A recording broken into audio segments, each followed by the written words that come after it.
হরে কৃষ্ণ, রাধে রাধে।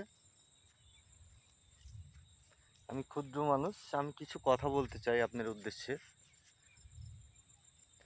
এই যে সামনে যে দুর্গাপূজাটা আসছে, এই দুর্গাপূজা আসছে, সবারই মা আসছে। আসলে আমি একটা জিনিস আমার মাথার মধ্যে আসে না, আমরা কেন মন্দিরে যাই, মদ খায়, নাচানাচি করি? মা কি এটাই চায়?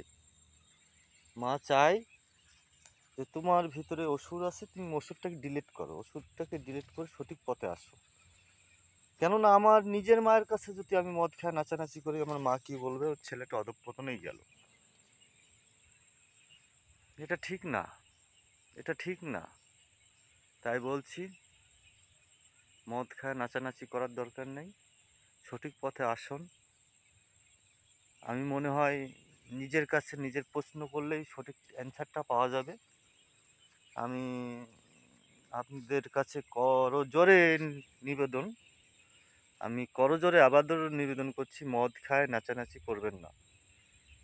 মদ খায় মন্দিরে নাচানাচি করবেন না, এটা ঠিক না। আসলে ধর্মটা এটা না। নিজকে নিজকে চিনো, চিনে ধর্মটা করো, বোঝার চেষ্টা করো যে আমরা কি করছি, এটা ঠিক না। মা সবারই মা। আমি চাই মা যেভাবে খুশি হয় সেইভাবেই পূজাটা করা উচিত।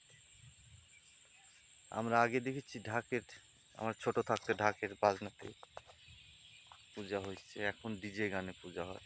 এটা ঠিক করো, এটা ঠিক না। মন্দিরে কেন নেশা করে উঠবে?